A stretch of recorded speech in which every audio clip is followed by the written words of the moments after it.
This is How to Look at Houses Like an Architect. I'm architect Katie Hutchison.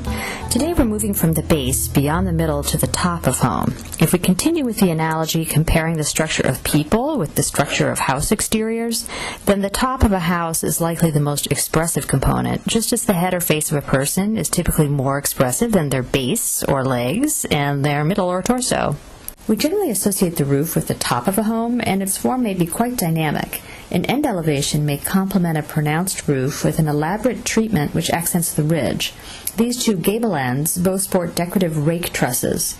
Centered windows, be they double hung or diagonally oriented awning windows, are also common ridge accents. As we discussed in the video about the middle of home, on a house with two roof pitches, like this gambrel, the lower roof segment may be considered the middle and the upper roof segment the top. What's interesting about this end elevation, though, is how much it resembles a face. The stone rectangle surrounding the beehive oven is somewhat nose-like, and the windows above seem like eyes. On a human face, both the nose and eyes are assigned to the middle third of the human head or face. This is a bit more abstract in that the eyes and nose are pretty far apart, but in any case, the top third, above the eyes, is the forehead or the top. In this gable end elevation, in broad strokes, you might consider the porch floor and steps the base, the porch the middle, and everything above it the top. Or using the face analogy again, the two windows may represent eyes and the porch roof the nose, which together comprise the middle of the human head. The space above the window, then, may represent the forehead or top. Variations in finish treatment break the middle swath down even further into a local base, middle, and top, having different shingle patterns. Sometimes the end elevation includes a parapet wall, as in these examples, where parapets receive gable roofs. The wooden parapet on the left is an elaborate flourish at the top of that antique home. The broad frieze trim above the wooden pilasters and below the eave line is the middle, and the pilastered main wall is the base. Of course, pilasters and columns have their own local base, middle, and top, too. The ivy-covered brick parapet exhibits more of a no-nonsense approach to the top. It's marked by a pair of climbing chimneys. Flat roofs rely less on the roof itself to indicate the top and more on eave detailing.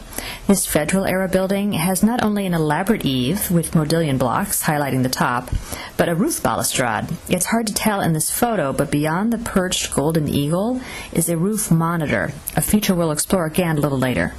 Any discussion of the roof as the top wouldn't be complete without touching on some common and maybe less common roof features, some of which draw the eye not only above the eave, but sometimes above the ridge.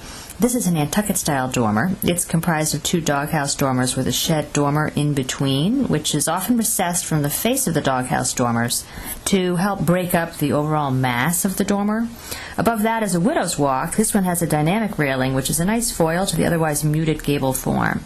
These gable dormers on either side of a central gabled bay are wall dormers. They essentially grow up from the wall and interrupt the eave line.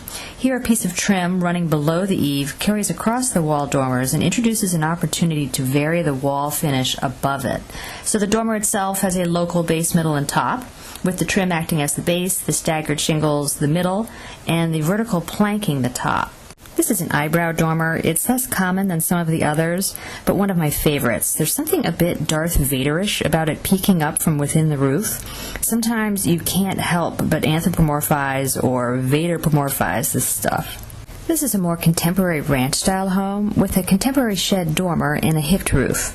There's no denying the dormer's the top here. What's interesting is the clear-finished wood siding that's on the dormer and the inset wall below, both of which contrast the white stucco finish elsewhere. The clear-finished wood ties a rather pronounced dormer to the home's base, which keeps the dormer from appearing like an anomaly or overly tall. This recent renovation and addition teams a simple gable form linked with a narrow connector to a simple shed form. An implied datum line extending from the window heads on the gable form carries across the connector and shed form, where it divides the upper transoms from the lower glass sliding doors and the tall double-hung windows. You could argue that the datum line also separates the middle from the top. These two older homes both sport inescapable reaches for the top. The turret on the home on the left caps off a gable end elevation which has a very clearly defined base, middle, and top. The monitor on the roof of the building on the right pops up high enough to offer a view out to sea. Complex order, such as that conveyed by the rear of this home, helped parse what would otherwise be a vast expanse into something legible and palatable. This renovation and adaptation of an original shingle-style carriage house built into a slope houses 3 distinct living levels. The base garden level is bordered on the sides by stone foundation walls and is edged by a shingle flare at the garden floor level and another shingle flare above edging the middle zone, which is populated by alternating square awning windows reminiscent of the former stable windows. A semicircular balcony in line with the eaves announces the top level, which, you guessed it, has its own local base, middle, and top. That's a wrap on the exterior edition of the How to Look at Houses Like an Architect series. Hopefully these video examples have given you a sense of why and how house exteriors are frequently organized by the 3 regions of base, middle, and top, often further containing local interpretations of each as well. Look around your neighborhood to spot how well-designed homes near you make the most of their base, middle, and top. Find out more about meaningful residential architecture and design at www.katiehutchison.com. Thanks.